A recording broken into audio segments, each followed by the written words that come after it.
Hi friends, welcome to fancy flower channel. இன்றைக்கி நம்ம பார்க்க போகிறது 12th பப்ளிக் எக்ஸாமுக்கு, அதாவது 2026 இப்போ கேட்க போகிற கொஸ்டின் வணிகவியல், அதாவது காமர்ஸில் 2 மார்க் 3 மார்க் 5 மார்க் இம்பார்ட்டான கொஸ்டின். தமிழ் மீடியத்துக்கும் இங்கிலீஷ் மீடியத்துக்கும் சேர்த்தே நம்மளோட சேனலில் இப்போ அப்லோட் பண்ணியிருக்கோம். செக் பண்ணி பார்த்துக்கோங்க ஃப்ரெண்ட்ஸ். இந்த கொஸ்டின் படித்தாலே போதும், நீங்கள் 90 அவுட் ஆஃப் 90 வாங்கலாம். இது கூட 1 வேர்ட் புக் பேக் 28 சப்ஜெக்ட்குள்ளதும் புக் பேக் படிச்சுக்கோங்க.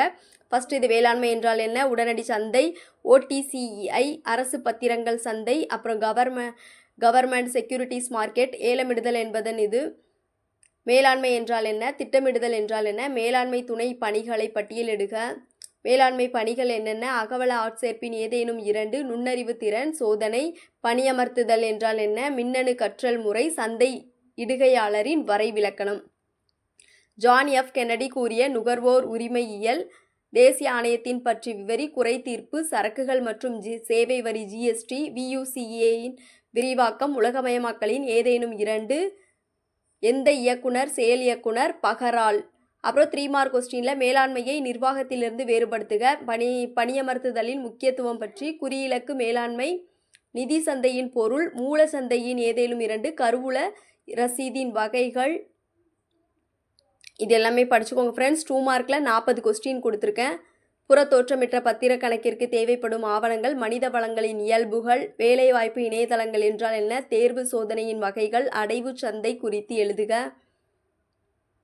புதிய பொருளாதார கொள்கை பற்றி எழுதுக, தொழில் முனைவோர் மற்றும் மேலாளர் இவர்களை வேறுபடுத்தி எழுதுக, பின்வருவற்று விரிவாக்கம், ஸ்டெப், ஜாம், சீடு இதோட விரிவாக்கம் கேட்டிருக்காங்க. நுகர்வோரின் முக்கியத்துவம். 2 மார்க் 3 மார்க் 5 மார்க் நான் கொடுத்தது மட்டும் படித்தா போதும் ஃப்ரெண்ட்ஸ். இது கூட நீங்கள் 5 மார்க் கொஸ்டின் 3 மார்க்கில் நான் மொத்தம் 29 to 3 மார்க் கொடுத்துருக்கேன்.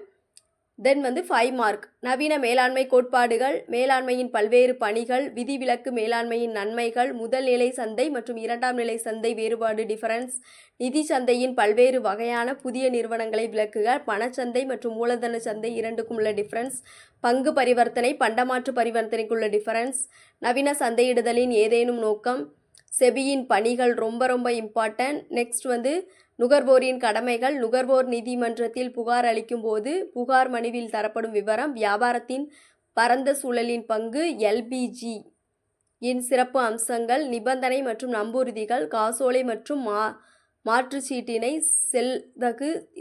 இந்த வேறுபாடு கொஸ்டின் ரொம்ப இம்பார்ட்டன்ட் ஃப்ரெண்ட்ஸ். இதையும் படிச்சுக்கோங்க. இந்த வீடியோ பிடிச்சிருந்தா லைக் பண்ணுங்கள், ஷேர் பண்ணுங்கள், சப்ஸ்கிரைப் பண்ணி வச்சுக்கோங்க. தேங்க்யூ ஃபார் வாட்சிங். வேறுபாடு கொஸ்டின் ரொம்ப இம்பார்ட்டன்ட்.